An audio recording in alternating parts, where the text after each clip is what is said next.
Qui n'a jamais rêvé de sauver des animaux un jour? De pouvoir les réintroduire dans leur environnement naturel? De les soigner ou de les réhabiliter? Figurez-vous que ça tombe bien. Aujourd'hui, je vous propose de rentrer dans les coulisses de la conservation internationale. Avec une espèce disparue depuis plus de 60 ans. Et ça, pour notre plus grand plaisir à tous.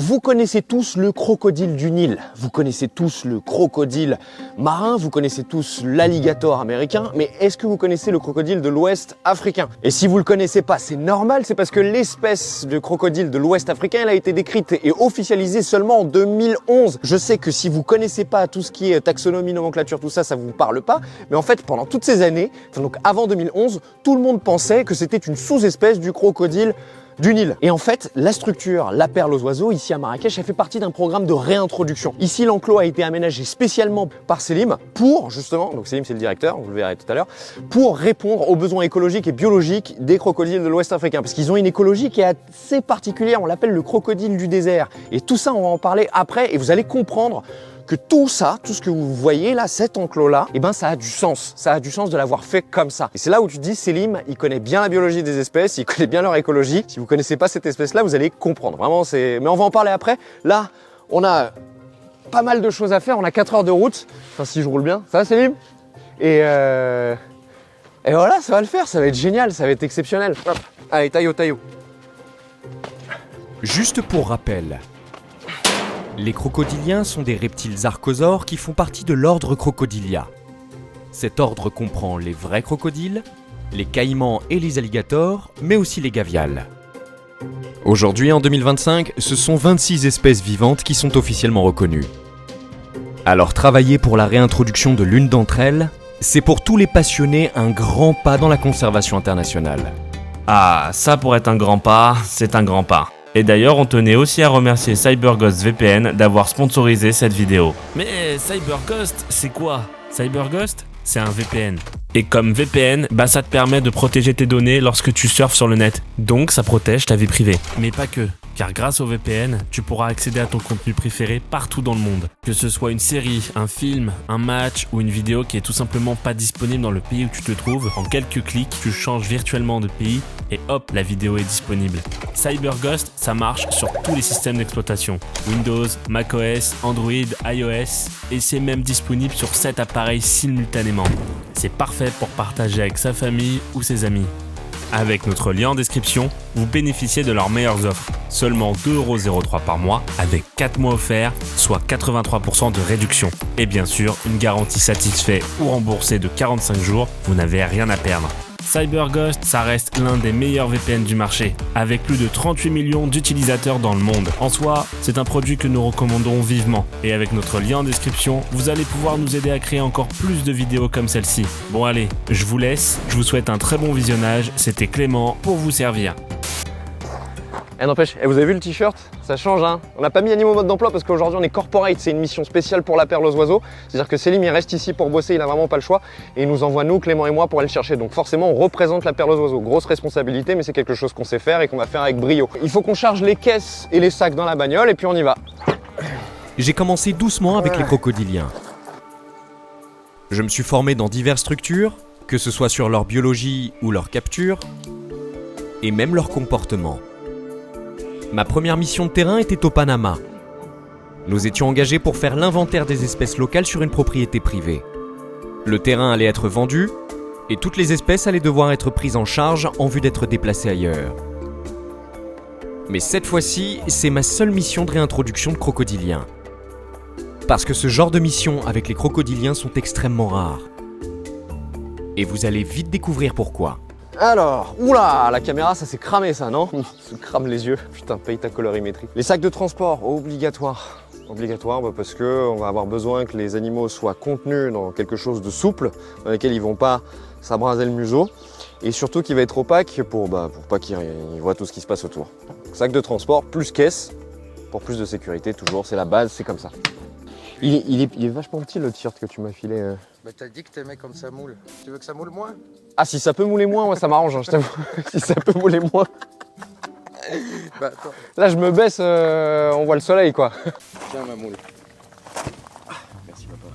Bon il moule toujours autant mais il est vert. Mais non, il moule moins.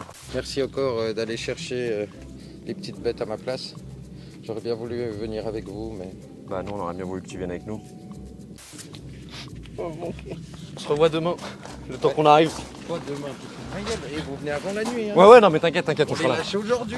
On sera là. Toi, vaut mieux que tu fasses l'aller, et moi je fais le retour. Parce que sur le retour, bah il va me filmer. Il peut pas filmer en conduisant. Ah. Il est à mes pieds pour le moment. Ouais, c'est parti pour 4 heures de route. On vous passe la route parce que c'est beau mais c'est chiant. On se retrouve quand on a les crocos. La ville d'Agadir est à moins de 300 km. La route est belle, il fait presque déjà 35 degrés, mais le trafic intense nous fera perdre quand même beaucoup de temps. Et après près de 3h30 de route, on aperçoit enfin la porte colossale du Crocopark. Très bien accueillis, malheureusement nous n'avons pas le temps de nous éterniser. Sur place, une équipe nous attend pour nous aider à conditionner les crocodiles avant de repartir. Bon alors, on vient d'arriver à Crocopark, c'est une grosse structure. C'est une grosse structure dans laquelle il y a plus de 300 Crocodylus niloticus. Alors par contre, pour le coup, les Crocodylus succus, ils sont pas du tout avec eux. Non, ils les ont séparés, ils sont beaucoup trop jeunes, ça pourrait être dangereux et puis surtout, c'est toujours mieux de pouvoir les identifier à part, étant donné que les deux espèces ont certaines ressemblances, hein. Mais c'est impressionnant. Surtout l'enclos des crocodiles du Nil, en fait, c'est un espèce de grand circuit qui respecte bien l'écologie du crocodile du Nil, donc il va vivre plutôt dans les affluents, là où il y a du courant. Et donc ça fait un grand circuit, il y a des cascades, il y a des adultes, des moyens, il y a même des petits.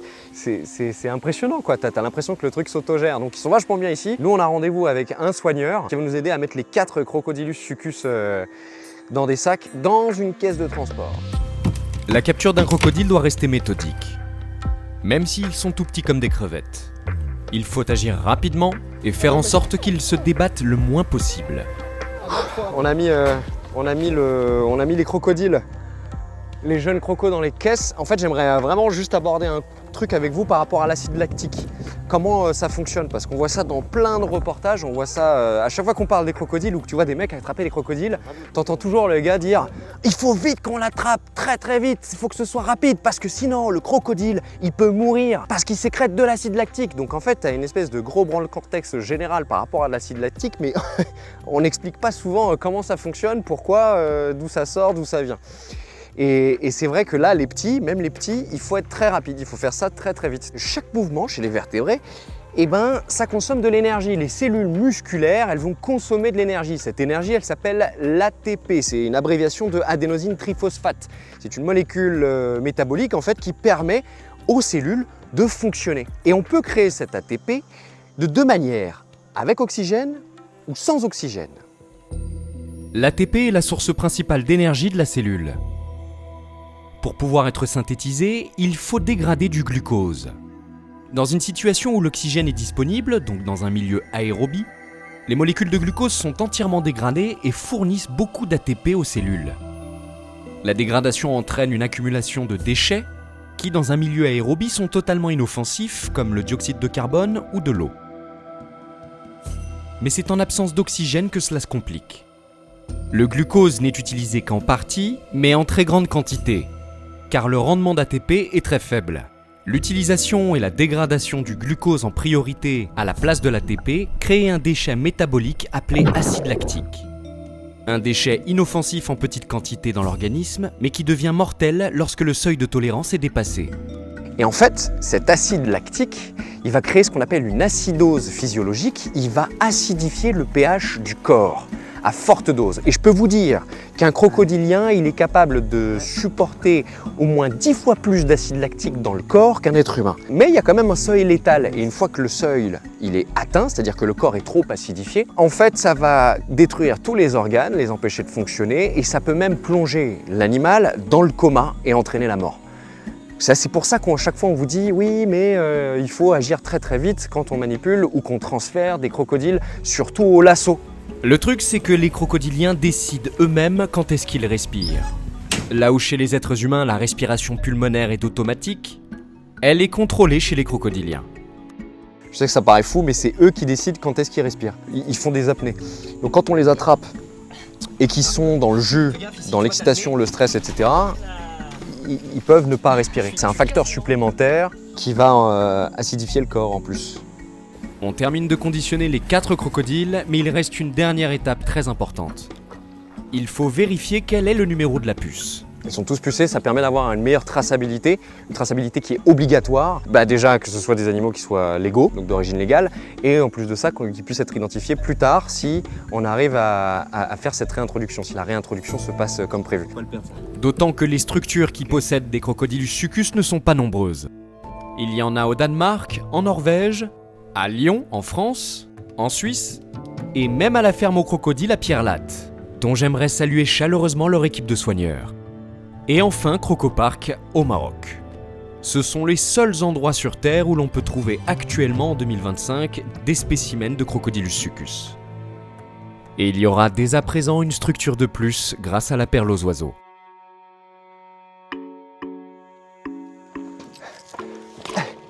Ils sont là, ils sont beaux, il faut qu'on se speed le cul parce que vraiment on va arriver à la tombée de la nuit et la vidéo après on va plus rien voir. Allez. Ouais. Allez, c'est parti. Allez. Bon, c'est Clément qui conduit, ça y est, on a la cargaison, elle est là, on en a 4, ils sont beaux, ils sont merveilleux. Crocopark, ils ont fait un taf de dingue. Ils ont vraiment assuré. Du coup, c'est Clément qui conduit parce qu'on doit rentrer très rapidement pour pouvoir les mettre dans leur nouvel enclos avant la tombée de la nuit. Et je vous avoue que moi, je conduis très bien, mais je conduis très lentement. Je conduis très lentement. C'est pas plus mal en vrai. C'est pas plus mal, mais c'est le prix pour avoir eu plusieurs accidents. Du coup, Clément, lui, il conduit bien aussi. Qu'est-ce que t'allais dire? Qu'est-ce que t'as fait Il là? conduit bien aussi. Conduis-toi, toi tu regardes la route. Qu'est-ce que t'insinues là? Rien du tout. Rien du tout, mon pote. Voilà. Et après un retour plus rapide que l'aller, dans la joie et la bonne humeur, nous sommes enfin arrivés. Le grand moment que la perle aux oiseaux attend depuis longtemps, c'est ici et maintenant. Allez, c'est parti. Faut que tu soulèves plus. Faut que tu soulèves plus. T'as mis des fautes là-dedans. Non, regarde, c'est marqué dessus. Je t'ai dit crocodile. Ça fait à peu près entre 60 et 70 ans que l'animal, l'espèce qu'il y a là-dedans, a disparu ici du Maroc. Et on est tous ici réunis à la perle aux oiseaux avec Céline, mais aux côtés de la caméra, vous voyez pas bien forcément, mais il y a pas mal de monde. Il y a les employés, il y a le vétérinaire, il y a les éco-volontaires. C'est un grand moment parce que ces individus qui sont là, vous vous posiez probablement la question sur comment on fait pour réintroduire une espèce dans un pays. C'est une partie de tout un processus de réintroduction. Et ça commence par des transports, des transferts entre parcs, entre structures qui font de la reproduction de ces espèces-là, pour pouvoir à la suite les acclimater et les réintroduire dans leur environnement naturel. Et c'est un très grand moment. Ouais, ça fait plaisir. Allez, vas-y. Il y a plus de place là. Comme tu veux, moi je m'en fous. Tu veux les ouvrir là-bas? Vas-y. Alors cette caisse, elle est très lourde, mais en fait c'est la caisse qui est lourde. C'est pas les crocodiles qu'il y a dedans. Ça va quand même. Hein? Non, ça va, mais c'est juste que c'est une caisse. Faut que tu viennes devant. C'est une caisse qu'on est parti chercher à Crocopark, à Agadir. Parce que là-bas, ils avaient reçu, donc en 2019, 2 individus, puis ils en ont reçu 14 en 2022, qui viennent directement, je crois qu'ils viennent de Suisse, d'Aquatis. Exactement, d'Aquatis en Suisse. Et donc, ils les ont acclimatés pendant ce temps-là. Et maintenant, oh la vache! Et maintenant, vu qu'on travaille en collaboration tous ensemble, une partie vient à la perle aux oiseaux pour multiplier les chances d'acclimater correctement ces animaux et de reproduire leur milieu naturel en captivité. Là, le Hollandais est toujours aussi lent. Vache! J'en ai perdu mon pantalon. Ah, aujourd'hui, il y a même Jade. Il y a tout le monde. Vas-y, tu te dégoupilles. C'est parti. Alors, en attendant que Selim il enlève la caisse, il faut savoir que l'espèce qu'il y a là-dedans, c'est le Crocodilus succus, le crocodile de l'Ouest africain. Et alors pourquoi on fait une vidéo sur ce truc-là, sur cette réintroduction d'espèces? Et bien parce que c'est une réintroduction, c'est un type de réintroduction qui a hein, mais qu'on espère pouvoir réaliser, mais surtout, elle est quand même unique en son genre. Il n'y a pas eu en Afrique, déjà sur le peu de réintroduction d'espèces qu'il y a eu en Afrique, il n'y a pas eu de réintroduction d'espèces de reptiles, il me semble. C'est le premier reptile, c'est la première tentative de réintroduction dans son milieu naturel d'une espèce de reptile. Et ça c'est juste extraordinaire. C'est pour ça que ça mérite vraiment une attention particulière. Et tous les acteurs et actrices ou structures qui sont impliqués là-dedans, c'est assez colossal, quoi. C'est hyper important, rendez-vous compte. Et on doit la découverte de cette espèce grâce à des analyses génétiques réalisées sur des momies égyptiennes.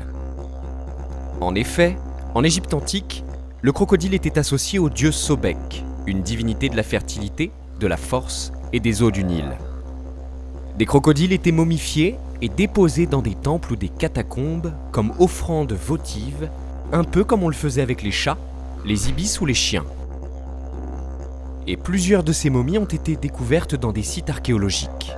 Des analyses génétiques modernes, comme le séquençage d'ADN ancien, y compris l'ADN mitochondrial, ont montré qu'une bonne partie de ces momies appartenaient en réalité à une espèce appelée Crocodylus succus.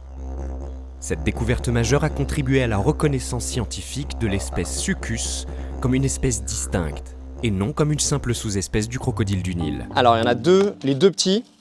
Les deux petits sont dans les sacs sur la partie supérieure, là et là.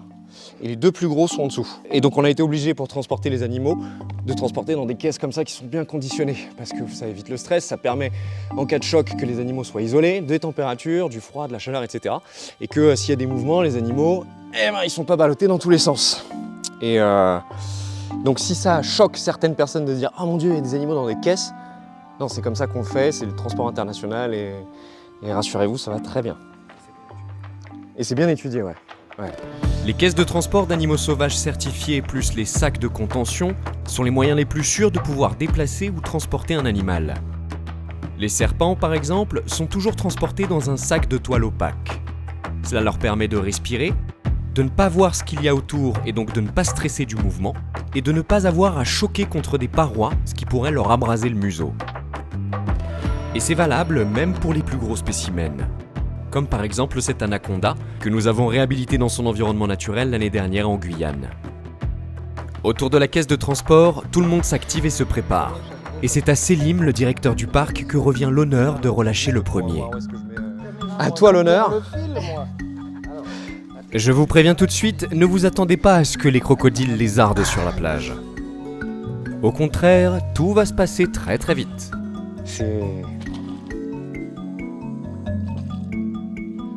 Voilà, c'était fugace, et c'était rapide. Ils vont être très très bien. Alors on met les deux autres.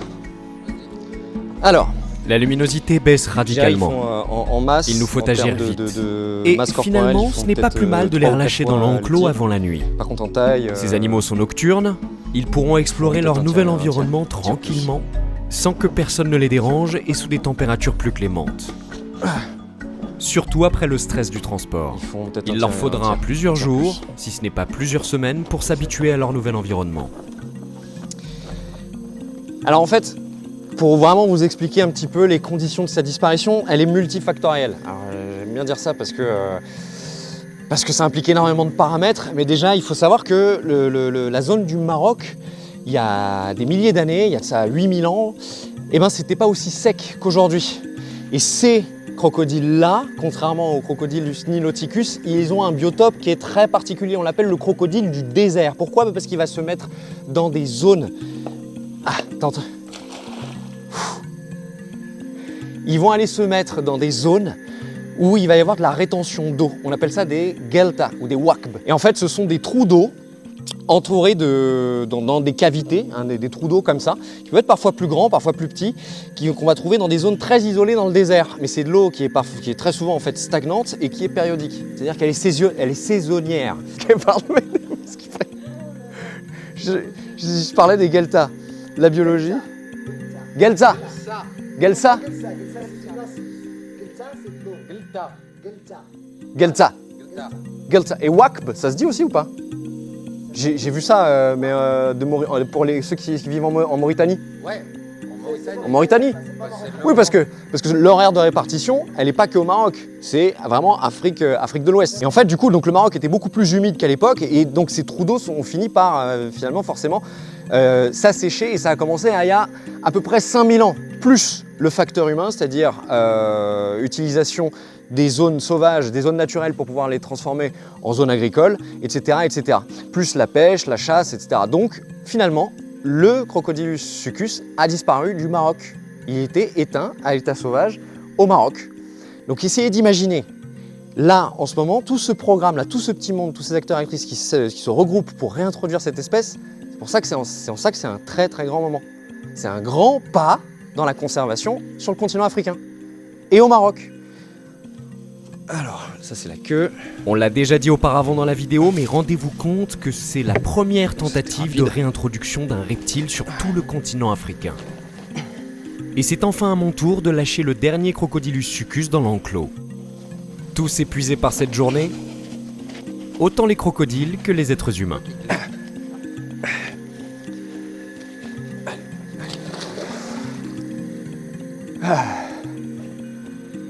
Ouais bah voilà, 4. Bienvenue à tous. Sur une magnifique journée. Dans cette Fin de journée. magnifique petite gruta. Il y a déjà toutes les petites grenouilles, des petites espèces de poissons qu'on retrouve ici. Ça représente bien le biotope où ils vont vivre si on peut les relâcher par la suite. Et la prochaine étape, ce sera vous emmener à l'endroit où on va les relâcher. Et comme ça, vous pourrez voir l'endroit comment il est et voir là où vivait cette espèce à l'époque. Parce qu'il en reste encore des comme ça à l'état sauvage, à l'état naturel. Oui, bien sûr, il y en a encore. Sauf qu'il n'y a plus de crocos. C'est la prochaine étape. Mais l'assèchement du Maroc et les facteurs humains ne sont pas les seules conséquences de la disparition du Crocodilus succus. La notion d'isolement génétique entre aussi en considération. Les crocodiles du Nil, ils vont beaucoup plus rester en fait au niveau des fleuves et des rivières, et là où il y a beaucoup de courants. Tandis que eux, pour le coup, ils vont vraiment rester dans des zones très reculées du désert. Et ça, c'est quelque chose que je voulais vous dire aussi, qui était un facteur une des raisons pour lesquelles ils sont finis par s'éteindre.